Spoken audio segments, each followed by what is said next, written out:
don't know what to do with my hands. Do with my hands. This is Talladega Nights. I mean, if you're going to break the fourth wall, just wait until somebody says something clever and then be like... I feel like I'm trying to be a game show host. Let's go again, guys. No, Let's go again. First positions. Be kind. Oh, God damn. All right, so this is the first episode of the new show. The inaugural. Wait, what's the show called? The show is called Be Kind ReWatch. So we're taking movies that I enjoyed growing up, and I'm going to force all of you to watch them.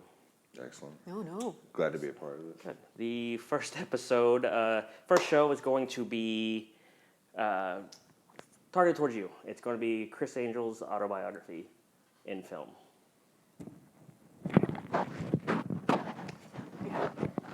Richard, you're up. Fuck this. So Ryan is already out. It's a great start to the very first episode. It's a good start. All right. So, you know, the younger generation is not even going to understand the title of the show. Exactly, but I thought it was a clever name. Be It kind is. ReWatch. It's because we know what it's about. But, like, if you're... Do you know what that means? See, she doesn't know. all right. Yeah, she will. Be kind. Please rewind. Yes, and I thought about that, but like, so maybe we'll see if we can work it out in the logo, so it makes a little more sense. VHS type I mean, tapes. it's... You have to rewind them. I think it's fine if not everybody gets it. You know? Yeah. It's And just then- like half the movies that you want to watch. Right, yeah. And actually, Ryan was mentioning that quote when we were watching the first movie, I think. Yeah, at the very end, the very first movie I decided to make you guys watch was Max Headroom, 20 Minutes into the Future. Hi, both of you. Welcome to Big Time. Greatest movie of all time. Yes. Hands down. Now the reason I picked this movie, this one and the second one, was these are two movies I think I can't believe haven't been remade yet. Because they made all the 80s nostalgia movies, and Max Headroom, I mean, you think of how much Max Headroom was all over when we were kids on TV. Like, even he had a reference in Back to the Future 2. He did. In the Cafe 80s. In the Cafe 80s with Michael Jackson and Report. President Reagan. The Cafe 80s. Yeah, because it wasn't Max Headroom, it was just the style. Yeah. Because he didn't, probably didn't want to pay the rights. But same problem with Ready Player One. Not as good as the book because you can't pay for all those rights. well, yeah, that and Steven Spielberg just, you can only reference yourself so many times in your own movie. I'm honestly surprised they didn't remake Max Headroom in the late 90s, mid-late 90s when they were doing Hackers and Johnny Mnemonic. And, Oh, yeah. you know, the hacking scene was such a big deal. The VR, the whole VR thing, And the whole VR because like the whole thing of him being uploaded. So, do you want to sum up what you remember of the movie? What I remembered of the movie before we went into it was wrong because I remembered the TV show as the movie and like maybe a two-parter cliffhanger. I thought that was the movie. When we watched this, I have never seen this piece of hot garbage, but I loved it. Absolutely loved it from beginning to end. The BBC is always the absolute best at making the worst produced science fiction. Why? He saw the Rebus tape. He's the best-known reporter on air. His show is top-rating prime time. Big Time Television, the station where two's company and three's an audience. Where does he get all this from, Rich? And Data. I run a television network, Bryce. Not a goddamn hit squad. He's quite rational. Have you seen a blonde man with a camera? Now, I understand why people prefer watching television to the radio. They've worked out how boring it is watching the radio. And this is Max Headroom on Big Time. The interesting thing is who came up with Max Headroom. There are a duo, a male-female duo directors, and they did one other movie that they're infamous for. And when anyone? They're infamous for it because it's so bad. So bad it's rad. No, so bad it's bad. Cue the Jeopardy music. Yes, there you go. That I can't get licensing for, so yes. It had to be Showgirls. No. Was it Criss Angel's autobiography?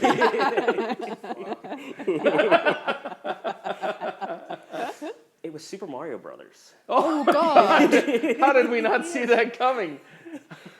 With John Leguizamo. Yes, and Bob Hopkins, who has actually quoted said it's the biggest piece of shit he's ever done. But yeah, basically off the success of this is how they kind of got the ball rolling, and Took them the better part of a decade to get to it. I don't think I ever saw that movie, and I don't feel like I missed anything. You definitely didn't miss anything. But do you like bad movies? Yeah, to an extent, but they have to be the right kind of bad. You know what I Right. mean? If it's just bad, like the new Batman, no. But if it's good bad, then yeah, I like it. Agree to disagree. I liked the new Batman. It was But, like, dark and noir. Like for me, like if depending on the reason it's bad. If like they legitimately went in trying to make a good movie and just Like with Super Mario Brothers. and just failed for just like what were you thinking reasons, it's good. But it's like one of those like okay, the RoboCop remake. That was just terrible because you could go in and sing it was like oh this was a movie made by committee where they just like you know what is popular now and let's just do that. Yeah, and it was very pretty. The action Right. was very pretty. The acting was pretty good, but it just like you said, it was made by committee, and But it didn't push the boundaries. Yeah, you also got to wonder though, like people who like I know some people who saw the new Footloose. Like I have younger nephews and nieces, and then watched the old Footloose, and they're like, "What is this?" Blah blah blah. Like they like the new one better because that's what the first thing they were exposed to. Yeah. Whereas like. If we watch the new Footloose, it's like, what the fuck? What is It's this? just it's Like the new Hairspray. I haven't seen that. I haven't seen that. I haven't seen that. I haven't seen that. Red Dawn, you know, like you can't. But the kids who saw that the new one first, you know, everything's faster, everything's because that's the attention spans are shorter. But also culturally at the time too, Red Dawn was just a different like we were in a different era than they are now. Where like it's not. It wasn't the Russians anymore. Right. Although now it could be the Russians again. Now or the Chinese. It was the Chinese. No. So here's the weird thing about that movie, and I don't know. I don't know why I know this. Originally, it was the Chinese. They were going to be the bad guys in the Red Dawn remake. But when they realized China wouldn't release it in cinemas over there, and it was a huge market, they made it North Korea. Oh, and if Korea. you look, they redubbed all the dialogue and changed all the flags digitally to Korean flags because they wanted to wipe out all that so China would release it. Because it's a huge market. Yeah. And no one's getting behind North Korea, so. Right, yeah. No. Except for Dennis Rodman. Right. Yeah. And probably Kanye. Kanye, yay. I could see, yeah. He'll probably be You're going to get canceled after this. So many people are going to see this. Well, okay. Go back to the story. Go back to the Story of Max Headroom 20 minutes into the future. So real quick, did the movie predate the TV show? Yes. Yes. Okay, that's what I was. So they made this movie and it was such a smash hit. Yeah, exactly. That it spawned a TV show. It's not that it was a smash hit. One of the things the BBC is really good at doing is experimental science fiction. And while their production quality is garbage, like old school Daleks and stuff, they are happy to push boundaries and talk about things that other people aren't necessarily happy to talk about. Even though the BBC is hilariously one of the most exploitative, like commercial television organizations in the world, that's Max Headroom was all about. It was kind of punk rock. It was anti-system, anti-establishment. Let's point out how this is a corrupt system and how this type of capitalism is poisoning society and where it's going to go. And that was the idea that caught on and spurred the TV show. It was less about the great show. Yeah, because if you think about it too, like the villain in this was the network station, the big network station, and the heroes were the reporters, which is really not the case today. Forrester, you do not leave me or anybody exposed out there. Hey, Edison, what's the problem? Easy. The problem is I almost got killed. The job was Paul that pulled you in. You cut me off! And no job is over until I am back at base, you lethal idiot! Edison, Reporters are so well respected today, aren't they? So, well, I mean, it depends on which reporters you're talking about. I mean, what reporter is well respected alive today that's still on TV or even radio? Oh, right. No, it's got to be an independent organization or There's quasi. some investigative journalists that could, you know, but definitely no mainstream, you know, right. CNN or Fox reporter. Right, and I'm not saying there's not good journalists out there doing good work and all that. I'm just saying, like, how many of them are, like, you know, like, back in the day, Tom Brokaw, like, you know, he was... And Dan Rather, and there are these titans of nude broadcasting. News You don't want to see any of them nude. No, that's how you know they're a good newscaster. But they were people that seemed to be on reproach, and they were still on TV when Max Headroom came out. Right. But there were other organizations, like 60 Minutes was one of the first kind of infotainment programs that used, you know, sound cues to get people's hearts pumping and get them more engaged than other shows and steal viewership. News used to be a public service. But speaking of which, should we have a moment of silence for Barbara Walters now that she just passed away like a few days ago? Nah. Well, you mentioned 60 Minutes. Didn't she get her start there? Good evening, I'm Hugh Downs. And I'm Barbara Walters, and this is 2020. I feel like we're drifting off a little. Yeah, we are. Yeah, we know. We can edit. I mean, it's. So Max Headroom and RoboCop, we were talking about RoboCop a minute ago. They share an interesting space, similar space in science fiction, where they're both protest fictions. They exist to kind of make satire of the exploitation of corporations and how they exploit us. And the new RoboCop movie actually did a pretty good job of expressing that satire, but not to the level that the first RoboCop movie did. And then RoboCop 2 and RoboCop 3 were just, you know, action movies. But the first one, if you watch it again... Oh, yeah, well, Paul Verhoeven is... Like, yeah, he did. We just talked about Showgirls. That's also Paul Verhoeven. He did RoboCop and he did Showgirls, which is really. And that's probably the last movie he ever did. We're gonna go off. I think one of the last U.S. movies. He went back to the Netherlands and did some really good work. Tail between his legs. Yeah, but what's really funny is if you watch that today, knowing it's Paul Verhoeven, it's really good because you realize like it's supposed to be satirical and supposed to be sarcastic. Like, if you watch Showgirls today, knowing it's Paul Verhoeven, you're like, oh, this is the guy that did RoboCop. This is the guy that did Starship Troopers. Starship Troopers. And just like with Starship Troopers, I love Starship Troopers. with RoboCop and Showgirls, the audience missed the point. Exactly. Nobody got it. Everybody understood it years later. Yeah. It's Paul Verhoeven. And that's what's great about Max Headroom. It's prophetic. Bring it back around. It's such a prophetic show. They saw the direction that news media was going before it got there. Half a minute of advertising in 3 seconds. It's magnificent. It is. It's also killing people. We buried that kind of crap decades ago. So would you like to describe what a blipvert was? Do you remember? I mean, it was they had this amazing CGI image of a zoom in of human skin cells and pain receptors, and how certain advertisements that trigger certain thoughts and emotions make them tingle so much that you electrify yourself and explode. In some subjects, it causes a short circuit. Some particularly slothful, perpetual viewers literally explode. Simple as that. The blipvert itself is just a 3-second teaser, like little ad supposed to keep viewers from channel surfing. And then to buy stuff like it did. Like I remember the iconography was like buy, and they're subconsciously talking to people to get them to buy.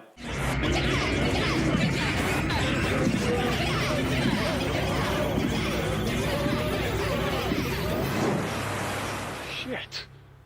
But the overweight and the elderly, the lazy, overweight, useless people might explode. Might explode. So now the network, the big all-powerful network, wants to use them because anytime a commercial comes up, a normal commercial, it's not a blipvert, people start channel surfing and their ratings go down. So they can't have ratings go down because for some reason in the post-apocalyptic rating is important. So do you think that there was supposed to be like some subtext talking about lazy, people? Is there some kind of like socialist undertone to the...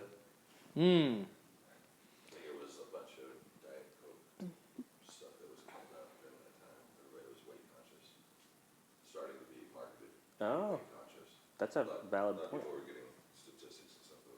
That's true. America hadn't become obese yet, but we were on our way. Yeah, Tab. Tab was another one. Health. Yeah. Air quotes health. Yeah. The healthy sodas. And 7-Up used to be lithiated lemon lime soda because it had lithium in it. Ooh. I just like the give me a tab. You want a Pepsi Pal, you got to pay for it. No, you're right, because Richard Simmons was on the air too. Sweating to the oldies, Yeah. trying to get people who were out of shape back in shape, people who thought that they couldn't make it to make it. With his fro and $1 million smile. And See, his huge personality. You couldn't do, if you did remake Max Headroom today, you couldn't make it about overweight and lazy people. I mean, if that was true, and they didn't leverage that for energy production, then I'm very disappointed in them. You know what? If I remade it, I would make it. Okay, let's discuss the remake. The remake. If I was going to remake it, I would make it the lazy, overweight people, and I would make it exploitive, and I would make it so that the network was like, okay, well, so we can't take the blipverts too far. We got to find the happy medium where we're not killing our bread and butter because like 50% of the audience is overweight. And then make it about how they're pushing foods that make you fat and pushing foods that make you stay in front of the TV longer so they get better ratings. Mm-hmm. Right. So you're gonna take a little plot twist. You're not gonna go a direct remake of the. No, I don't think you could do a direct remake. You're doing a Total Recall remake.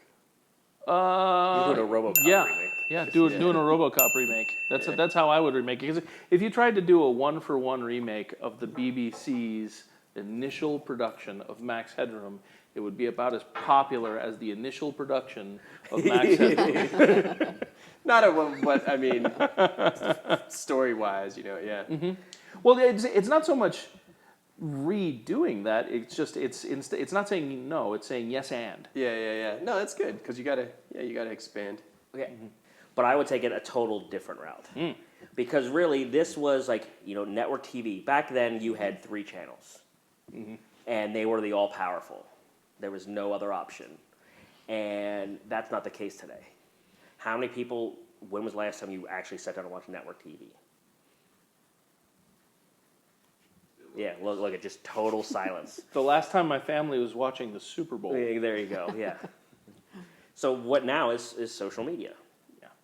So I would turn around to where instead of being the reporter being the all powerful or the person, it would be you'd be following a hate saying an influencer. I want to hear where you go with this because I already have a thought that. Well, go ahead. All right, so they have their own subliminal messaging they hide in their makeup tutorials. That's like so the company that owns the influencer because is selling ads, subliminal message ads in that. But instead of people catching fire, what the guy who created like that because that was that kid who created the blipverts. We're gonna have a kid who creates that subliminal advertising. He realizes he's the only one who notices that all the mass shootings all follow the same social media influencers. So he starts tying a link to mass shootings to these blipverts in that. And he panics and he goes to tell them you can't do this, you are actually leading to these mass shootings. Like I said, they can take it a little a little more current, a little darker. And then the whole thing is they try to take the influencer realizes figures it out. They try to kill the influencer, and then that person, they decide to create a virtual, a deep fake of that, but upload the personality so that they can, do the same thing in Max Headroom. So you would have the main character not be the investigative journalist, but instead be the initial creator. No. It would be the influencer, and the influencer is figuring it all out. Why the guy who created the blipverts is panicking because he's realizing what's going on. The influencer figures it out, so they try to kill the influencer. You might take it a layer further since Max Headroom is an AI, but now is the age of the AI. It could be like an AI versus AI thing, where this person created an algorithm or an AI to supersede an algorithm that will help networks retain views or help anybody get more views, whether it's a television network It'll be a social media or whether thing, it's a social media thing. yeah. But this could apply to anything, and so they let this computer program optimize their broadcasting which leads to more ad revenue, which leads to more viewership, which leads to more shootings. Also, because it's just putting violence in front of people's faces, and then it's lacing in the subliminal stuff to sell the advertisements that it favors in the program or whatever.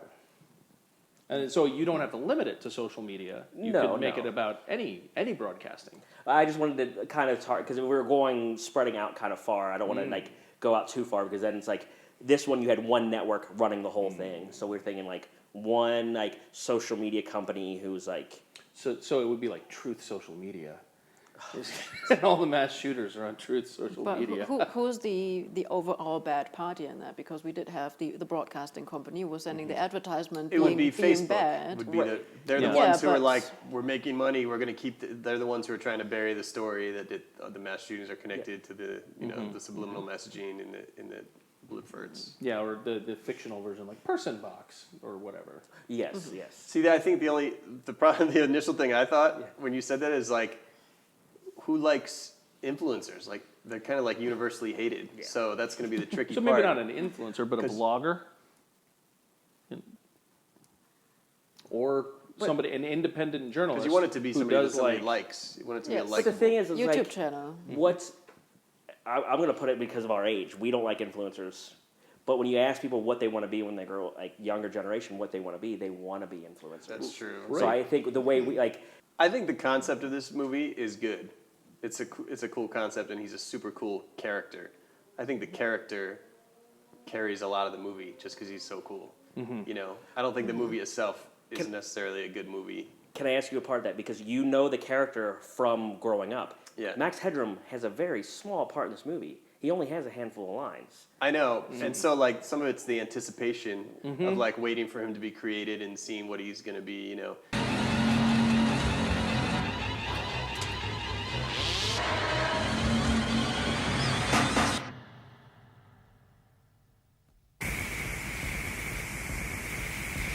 Yeah, he doesn't play a huge role in it, but I don't even know how long is this movie? Is it like it was 50 minutes.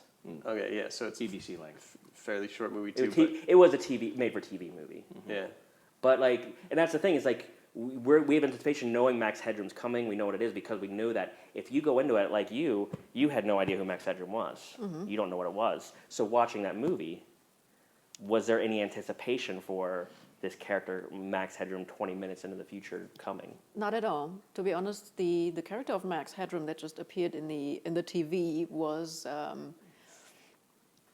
not very clear at the beginning to me. What exactly is it supposed to be? Why is it doing that? What is it supposed to? Why is this so important now? And after a while, when it started talking, and it became a little clear that it's going towards I am this AI and I'm drawing numbers away from the big stations, and this is the problem. Then it became clear that this figure does have a meaning, but until then it was just, a weird head in the TV. Great, and now story? Yeah, and he's not doing much except telling dumb jokes. Like, he really exactly. doesn't serve much, and it for some reason is destroying all the viewership of the major networks, like telling silly jokes. Like, Parrots are only one rung above politicians, though. You always know when they're lying. Their lips move. It was a little bit different in the American market. Like that's kind of appropriate for the British market because they're pithy and blithe and very subdued. You know, they don't tell you that you're wrong. They tut at you. They don't make a joke at you and then laugh at the joke. They make a joke and. Yeah, this show's gonna go great over England. But it's true. That's it. I do have English friends that are gonna watch this, and they're gonna agree with me. The City of England. City of England. One of my favorites. I am working in England a couple of times. But what I'm trying to say is in the American market, Max Headroom was much more punchy, a little bit more forceful, a little more vulgar. You're talking about the TV show. The TV show. Yeah. So this. So I do have a question about that to you. So the movie was created in the beginning. Do you know if it was already planned to let something follow that, or if the movie was supposed to stand by itself in the beginning? I don't know. I honestly would have to research that. I don't know. That would be interesting to know because it does cut at a very strange point. So it feels like it is kind of finished, but it's also it was kind of a funny finish because they were that mobile broadcast was killing the network and doing great, and they just ripped their whole satellite off at the end and fucked it all up.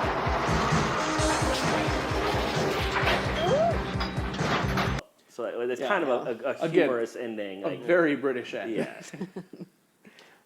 But the British do that a lot, and I don't know that this is standard practice, but a lot of times it seems like they'll make experimental TV that has an open end and see if it takes. And if it takes, cool, they'll keep doing it. If it doesn't take, then they cut their losses and make the next thing. Because the one thing the British TVs always did was, unlike, the British Office ran 2 seasons and was good, where the American Office ran how many seasons? They don't know when to end it, where they run shows for a couple seasons, end it, start a new one. We squeeze all the juice out of our lemons. Yes, and more.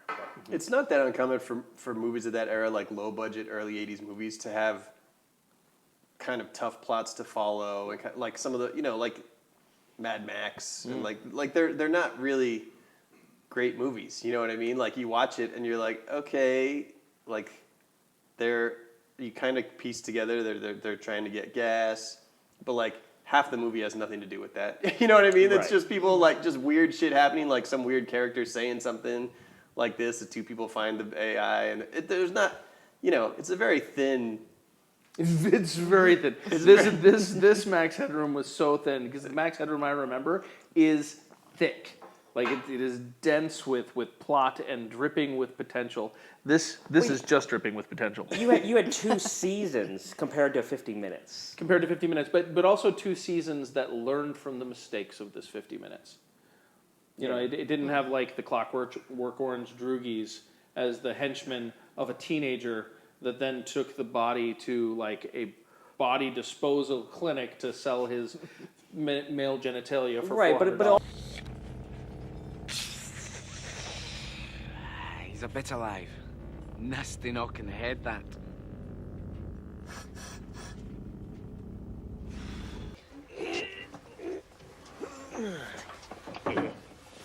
Brain banger, that one.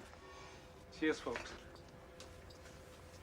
The movie had style to it, where the TV show was just it was kind of what the movie made fun of. It was just a standard network thing just to sell ads. It really was. Max Headroom was made to sell ads. He sold soda. He was on every advertisement. Like, he was basically turned into what he was fighting against. Right. And that flavored my entire experience with him as a child, Yes. right? Because when I'm watching the TV show, I'm filling in the TV show with the other instances of seeing Max Headroom that I had. And like you, I was anticipating him showing up in the TV show. I was always bored by everything else. It's not like watching Airwolf in the 80s, right? You're just waiting for the helicopter. Yeah. Oh my God, I forgot about that show. Or Street Hawk. Wow. Street Hawk. You're Airwolf going on a helicopter. Remember that one? Yeah. Well, I don't want to cut it. We talked about this one way longer than I thought. Like, Max Headroom, I thought would be like 3 minutes, and like, oh yeah, that's what happened, and we moved. And I think because our second movie is so much more entertaining. So much more entertaining, but I think there's so much value in the idea of Max Headroom. Yeah. A+ for an idea, like D for execution. It held up pretty well. You compare it to Johnny Mnemonic. I love that movie, but it just didn't age well. This age, stylistic-wise, this aged better. And that was made a decade before that. I haven't seen that since it came out, so I but like, compare, but think of stylized movies; they just don't age well. This one actually holds up. I mean, yes, the hair, the beard is funny, but the haircuts are funny. But my bike! Quick, the van! That's less of a problem. Yeah, I think it held up. I found it difficult to watch because it was very chaotic. So the cuts, the scenes, the close-ups, all that, it was all very fast, very chaotic. People were talking. There was the red thread was a little bit missing for me, also because I have not known any of this before. So I did not know what this is going to be about. There were several times where I wouldn't have known what was happening if you didn't chime in too. And also, too, we also had 2 really loud people who talked a lot through some of the dialogue, some of the In exposition. the beginning, yeah. There's a lot of it's only 15 minutes, so there's a lot of verbal exposition, and we did lose a lot of it because there was a lot of excitement starting this, going at. So we did lose a lot. Oh shit! That was great. That was good. That was really good, right up until Terry Best Ellis Batman ruined the I've seen in whole my thing. Frank Sinatra. Yeah, I know. Yeah. Hey, baby. Come on in. The camera's too close to her face. You see, no, it's not. These guys predicted selfies and talking on your phone like this during Zoom meetings. Right. Yeah, the other one too is it's hard to find a copy. The quality of the copy is not very good, so it's hard to follow. And as far as the fast cuts, the Dutch angles, the quick moves, this is the beginning of the MTV generation. This is 84. This is when MTV first started going. You even made a comment, even the cameraman holds the camera doing his report at a Dutch angle. Like a cat. Exactly. You're going to tell me exactly what I want to know about blipverts, the whole story. And he goes like this to film harder. I'm getting you.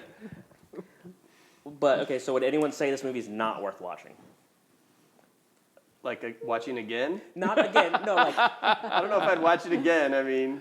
Not again, like anytime soon. No. But, like, if someone said, hey, is Max Headroom 20 minutes into the future worth watching? What would you say? I'd say, how old are you?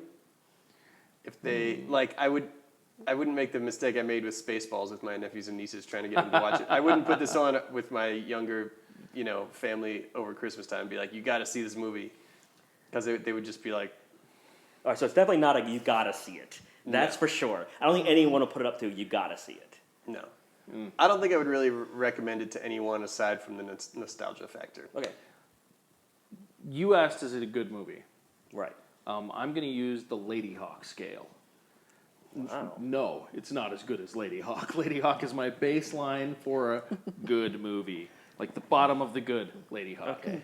Rutger Hauer can't go wrong.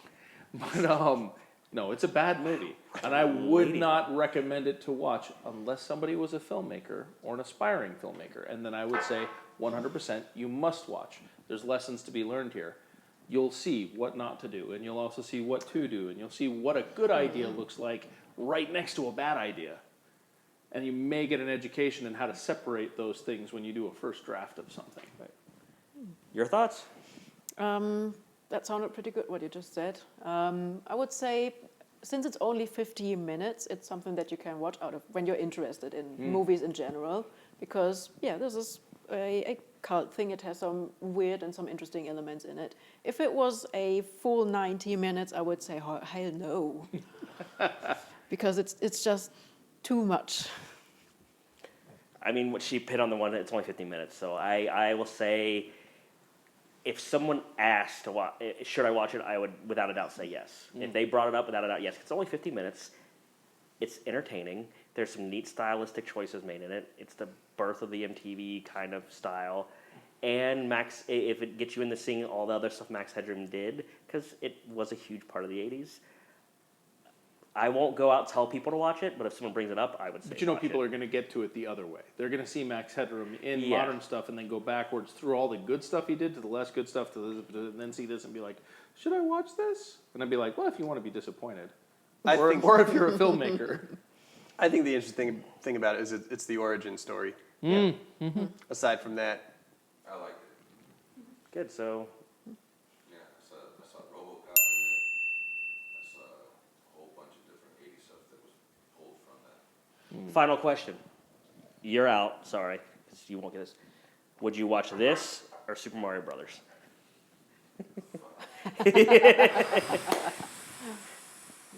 What you say, though, I'm not sure if those movies did take from this, or if it just happened to be... the punks and stuff in Yeah, but I don't know if it just happened to be around the same... Look at, Blade Runner, and, there's a lot of movies that were doing similar kind of stuff. I don't think they necessarily pulled from this movie. In that, and I don't know, right away I saw RoboCop later on. I saw, you could see different elements of it. You could see Frankfurt. When did RoboCop come out? The thing about RoboCop is there's not a lot of original stuff in like the whole point of RoboCop, except for RoboCop himself and the idea of OCP and stuff. The characters in RoboCop holding people up to the camera and saying rinse repeat of evil corporate stereotype and himself, and the idea of OCP and stuff. The characters in none of them were original. It was all lather, Paul rinse, Verhoeven repeat. style of just putting satirical everything so far down, like all attempted, but none of them had that thickness that Paul Verhoeven decades for people to, even me, like to realize. I'm doing my part. Yeah, it's so far beyond his start, because if you look at the sequels, of just putting it so far in your face that you're like, oh, I almost missed it. But move on to the next movie. All right. A network with a great future behind it. As they say, when you're buying suppositories with friends like those, who needs enemas? All right, so the next movie we watched was one of my personal favorites as a kid, and I'm shocked it has not been remade, and that is The Last Starfighter. Greetings, Starfighter. You have been recruited by the Star League to defend the frontier against Zur and the Kodan Armada. Get ready? Prepare for blastoff. Okay, let's go. 1984? Oh man, I don't know. I'm pretty sure it was 1984. It was right before Back to the Future. It's the same year as Max Headroom, right? Wasn't that 84? Oh yeah, I think so. Yeah, and you can see the difference in production quality of a movie and a made-for-TV movie. It is. A movie and made-for-TV movie. But yeah, but still, There were some things you saw in both though, like whenever there's something like electric happening, they just like blow the fuck out of everything. Everyone's just like super overexposed and like flashing, and that was a very popular. Rotoscope lightning. Yeah, that was very popular. Yeah.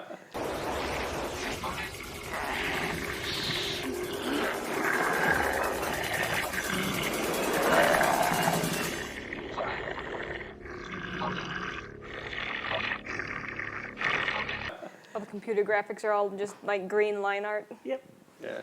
Well, that was actually one of the things that stood out in The Last Starfighter at the time. Like when you saw the oh shoot, I can't remember what the actual ship is called. Gunstar. The Gunstar. When you saw the Gunstar for the first time as a kid in the 80s, you were like, whoa! Because you're used to Nintendo Entertainment. No, you're used to Sega Master System and Atari. Not even there. You're used to Star Wars models that were textured and all that. This was a computer-generated, flat, shiny object that looked like a very advanced video game. So it was something we'd never seen before. The first real CG movie was Jurassic Park. So your CG is like Jurassic Park on. So like very realistic. Yes. Where this was like, oh my god, this was like showing cavemen flashlights. We were like, whoa! This is Encino Man when they light the lighter in front of Link. Yeah. Whoa. It's like Plato's cave, the allegory of the cave. Yep. A lot like that.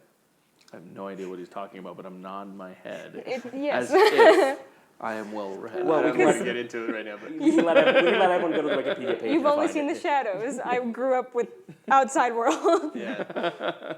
For people who haven't seen the movie, who wants to sum up what the movie's about? I don't want to do it. What the new viewer who never had a chance to see it before? Well, where do I words? Yeah. So it's a pretty simple concept where the kid he was playing a video game and it was this test and he passed this test. He was the best at the game. So he wins this game, and this alien comes and picks him up, and he takes him to outer space. Surprise. And he's very nonchalant about it.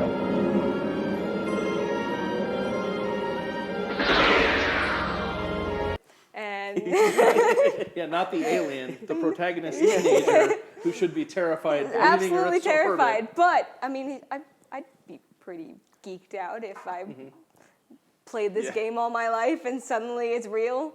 It would be terrifying, but that's probably why he left. So he leaves and goes back to his trailer park. Yes, he goes back to the trailer park because that is what everybody does when they get this grand adventure call to adventure. It wasn't a trailer park. It was a trailer court. Trailer called Starlight. Court, yes. This is not a trailer park. This is a trailer court. That's why it's fancy. That's much more noble. That's why everybody was so excited they have to pretend. It's much more noble. But yeah, so he goes back to his trailer for some reason, and gets this secondary call to action when the rest of the Starfighters are killed. And then assassin Quite comes simply. for him, I think. Yes, the assassin comes for him, so he's kind of scared into going back because he wants his decoy to be the bait. I don't think he's trying to go back. He's pressing the call button. To take his decoy back. That's true. Yeah, so he wants he's to not offering to go back. Yeah. until he realizes that, because And at then the that point he doesn't assassination know that attempt the happens. decoy is being Right. targeted. Right. So it's kind of added incentive for him to Beta go back. unit. Yeah. With the amazing wig. Laughing. Well, it's a start, Alex. Laughing.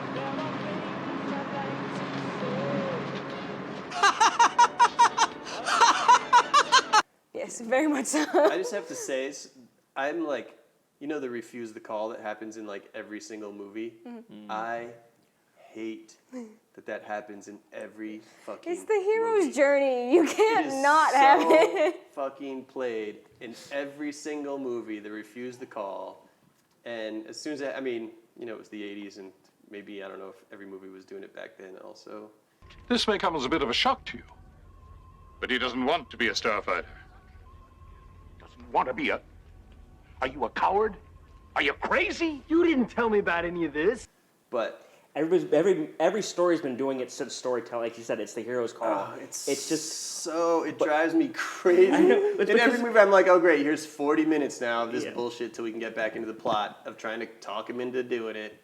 It's so fucking maddening. Yeah, just get to it. Yeah. Just do the thing. It's such a wait, and every time it comes to the movie, it's like, they're gonna yell at each other for 30 minutes, and then we can continue with the fucking plot. That's again. that Hollywood and New York movie making terrible. model where they're just interested in the revenue and they want to make the lowest common denominator happy, and they're like, this story protocol works. But it's a Yeah, story, I agree. like you said, it's a story that's been around for a long time, and it fits the three acts. Structure. Like it's so you need the 90 minutes. There's a reason for formulas in storytelling structure too. Like they work. That's why we keep doing them. Tropes, everything that we see over and over again. We do them over and over again because for some reason we still like them. Right. Well, because if a trope works, it's not cliche. But if it doesn't work, then it is cliche. But there are other people that break the molds, and they make fantastic film. And this could have been a better film if he didn't refuse the call, because then it could have been more space action. It was just a 20 minutes of wasted, nothing happening, like while they try to talk him in it. But it's also 20 minutes of like, all right, we need to pad the 90 minutes, and we don't have a computer that can actually animate all this. Yeah, this is true, and we don't have that budget, which is why there should be a remake. The main character has to change by the end of the movie. And without that choice, at that point, you kind of, if he had just gone to space and been like, woohoo! Yahoo! And saved the galaxy, there's no dynamic to that story. He just went shunk. And I guess he's still changed, but it lacks that. Well, there's those kind of heroes that are like the unwilling hero, or like the what's the word? Not unwilling. There's other ways to do it. You know what I mean? Yeah. It doesn't have. It's not like as soon as he gets to space, he's like, "Woo, I'm taking over and saving the." But it's just anyway, just a little off. Refusing the call would be different than being afraid of the call. Right. And like still going along with it, but like having a panic attack or something, and Which is still technically refusal. It's just a slightly less. Different reason. It's not going all the way back to Earth refusal. it's not going, and it's not padding the minutes with 20 or the movie like- with 20 minutes of that fluff. It could be padding the movie with 20 minutes of building the character up Or and look at showing his growth. look at Gladiator. Like there's no refusing the call, and that's an amazing story. So I would say, But it's also not the hero's journey. yeah, it is. No, it's not. It's a tragedy. Everybody's dead at the end of it. No, he joins his family at the end after killing the evil emperor. Well, I don't know. The sequel's coming out soon. If it was a hero's journey, he would have. And he did refuse the call technically in Gladiator when he refused to take the seat of the emperor, because if he had just accepted it initially, then the word would have been spread. It would have been done. He would have been emperor, and That Commodus, who existed hundreds That of years wasn't later. the call. Anyway, We're in the 80s. We're in the 80s. Talking about Gladiator. Gladiator hasn't been made yet. So anyway, We're still in the 80s. Oh, I'm sorry. So it was definitely a better Great movie summary. than Gladiator. It's definitely better than Gladiator. Definitely better than Gladiator. Everybody, I think. Everybody This director, agrees. Ridley Last Scott's got nothing Starfighter on is this better guy. than Gladiator. What was the actor's name? Because he's got nothing on Russell Crowe. He's got. His last name is Lance Guest. Lance Guest. guest. What an interesting name for a movie star. Like he's always the guest star. He became a huge movie star. Yeah, he was in like 3 or 4 other things. But it was funny when he did, when he first gets the alien and is going to outer space, and he's just like, wait a minute. Like he's totally like, Is this a spaceship? That's his level of shock of an alien, like scooping him up and hauling him off to another galaxy. It's just like, starfighters, the frontier. I want to go home. Yeah. There's no panic. Nothing It was shocks just, this motherfucker. goodbye. He's like cool as a fucking cucumber. Because my thought, like, you've got this giant futuristic car with gull-wing doors. You get in, not knowing what's going on, and then the guy next to you, you can't see, shocks the hell out of your hand, and you don't go, oh, fuck this, I'm out. You stay in the car while he gets out.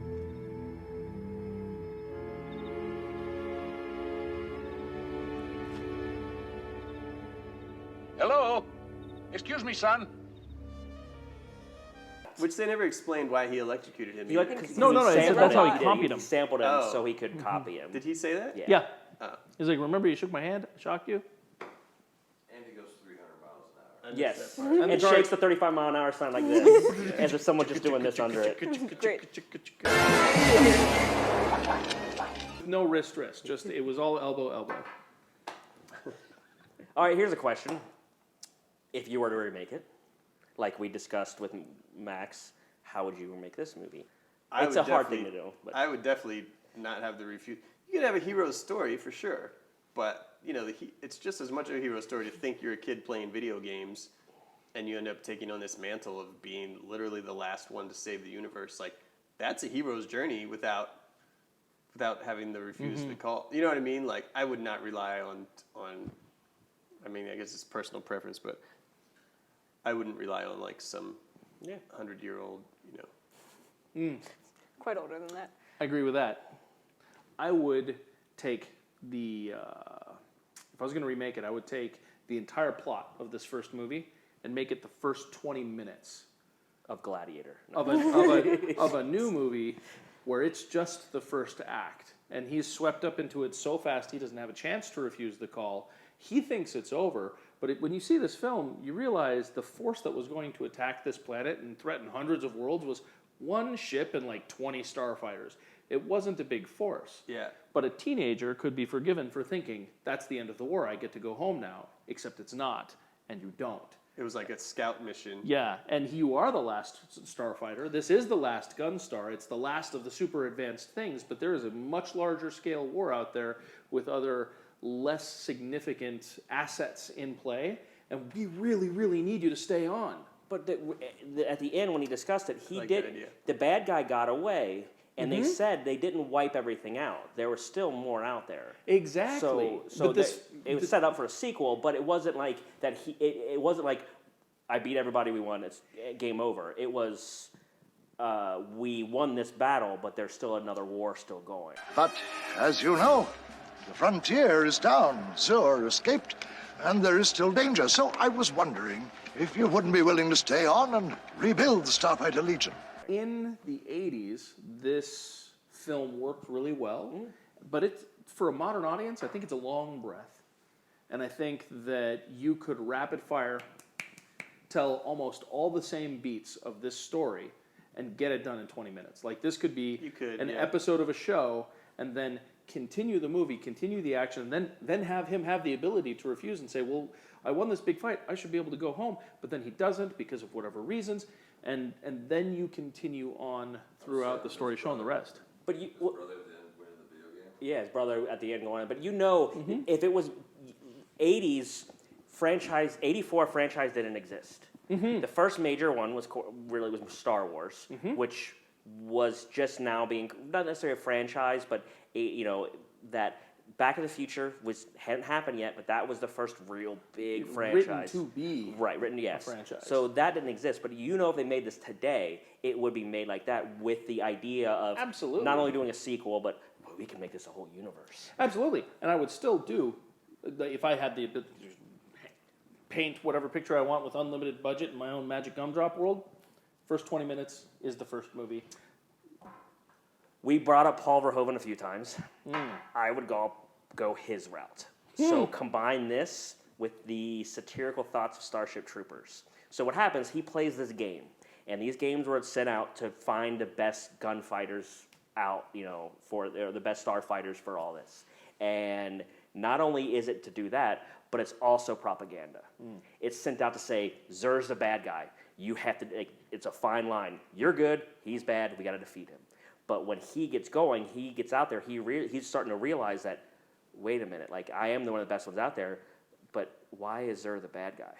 Because this game told me. So it's basically, it's a propaganda and a recruiting game. But are you implying that he's not the bad guy?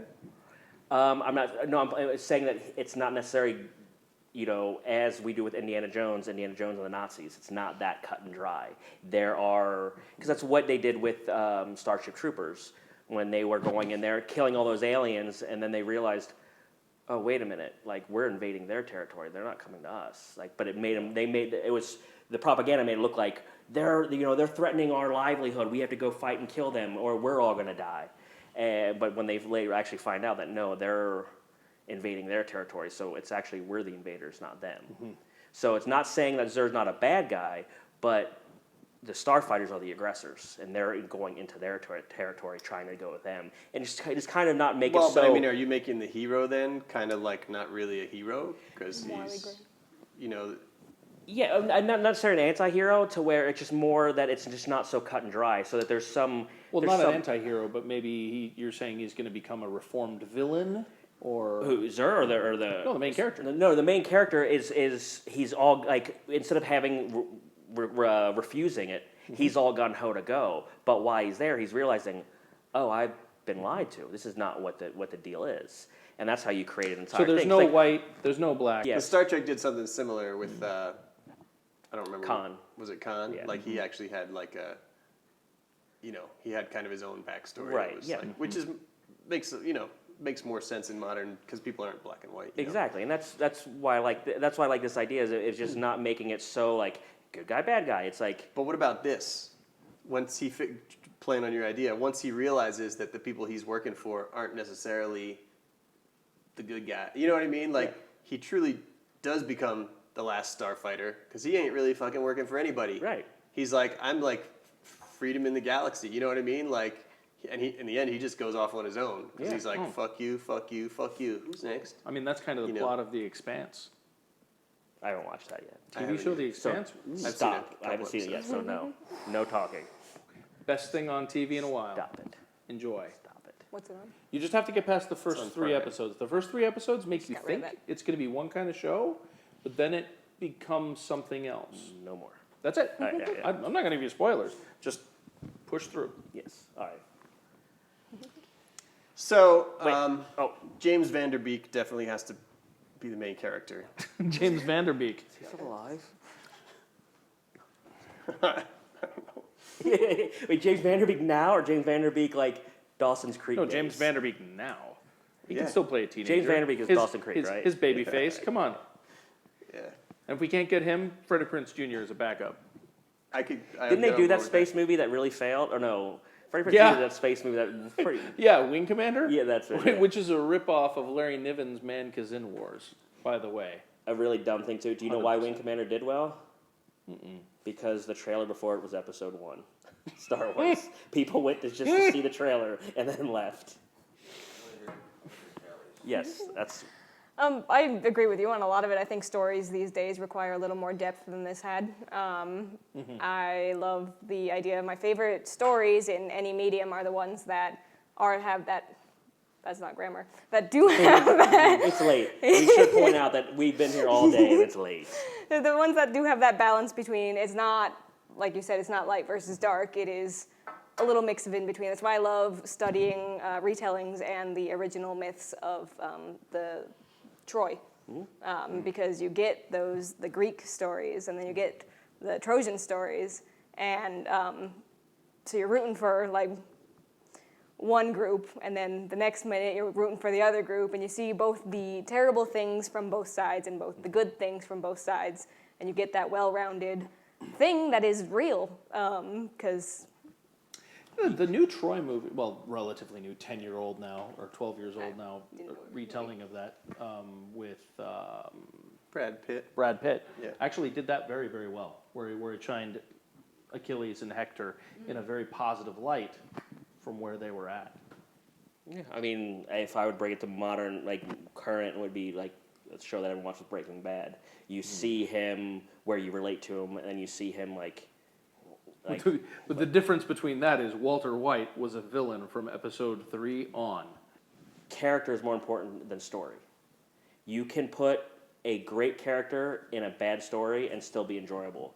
If you have a bad character in a great story, it's still going to be bad because you can't relate to that character. And these don't have complex characters, so it's a fun, entertaining 80s movie, but as far as like connecting or enjoying it, you're not going to enjoy it more than a surface level. That's true. I actually don't blame the actors in this one, though. In this particular film, I blame the director. Specifically because if you look at the main character, the way he portrays himself being the Last Starfighter, and then the way he portrayed the Beta Unit, they were two different people. Someday they're going to say this is where it all began. What? Mom, I finally broke the Starfighter record. Oh!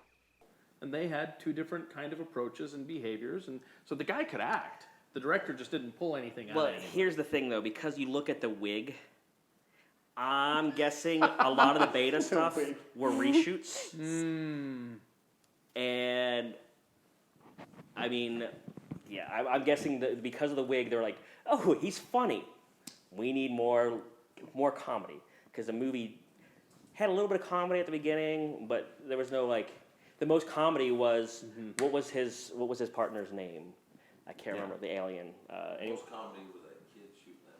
Well, the kid, yeah, the little comedy at the beginning where the kid There'd shooting be the a gun. lot more of that all the way through it in the remake, by the way. Yeah, but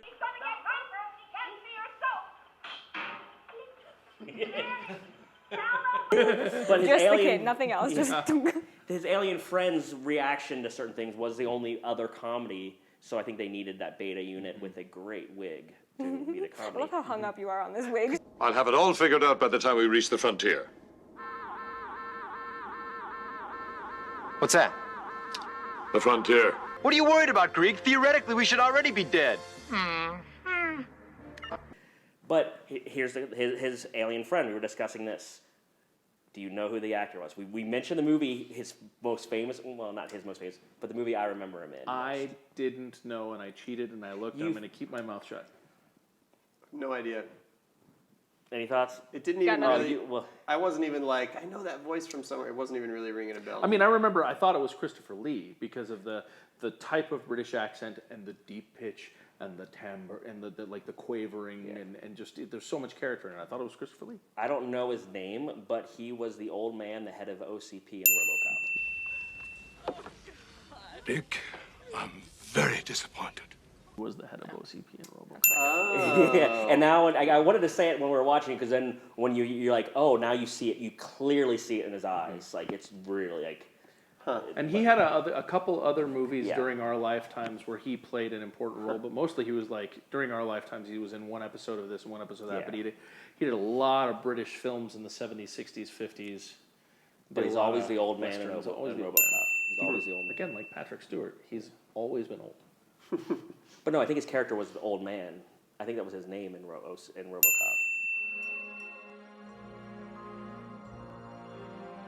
All right. Now that we have that, would you recommend the movie? I would recommend it as like a nice little kind of like piece of fluff, like fun. You know what I mean? It's entertaining.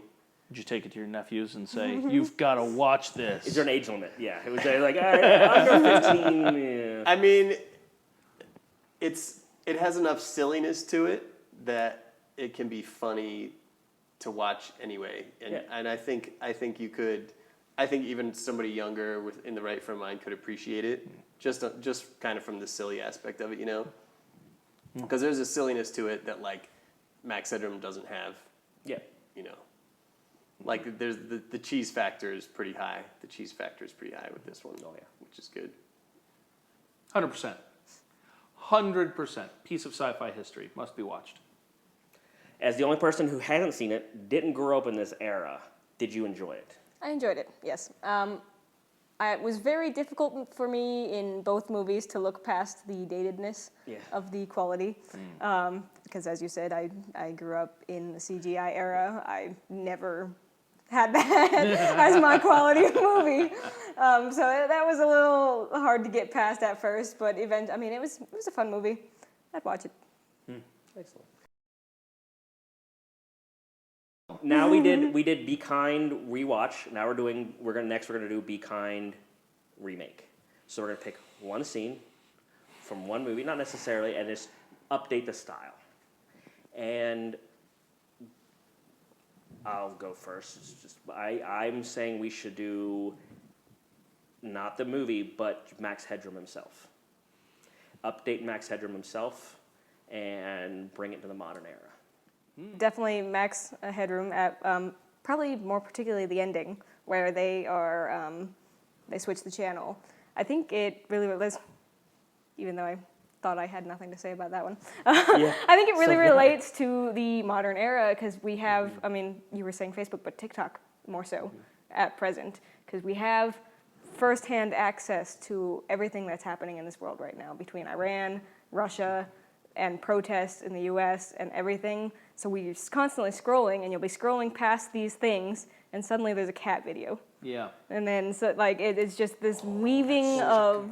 Thoughts? I mean, I would have done a different scene, but I like your idea as long as in the scene you do a head nod towards the Last Starfighter. There should definitely be some kind of Last Starfighter cameo in the scene to pay homage to the entire evening. Just remember, it's independently financed.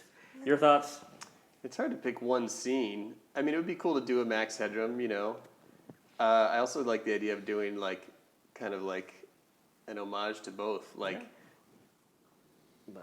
that's it. So we had episode 0. This is episode 0 of Be Kind ReWatch. I want to keep saying Be Kind Rewind because I worked at a video store for so many years. I've said that for so many years. I've said that for so many years. I've said that for so many years. I've said that for so many years. Be kind, we So this used to be printed on the case of the videos you rent. It would say at Blockbuster. Yeah, because you rent one and then you take it back. It's not. Did you rewind the movies today? Yes, of course. I always rewind. Always. So episode 0 is done in the bag. Episode 1, we should watch them on VHS.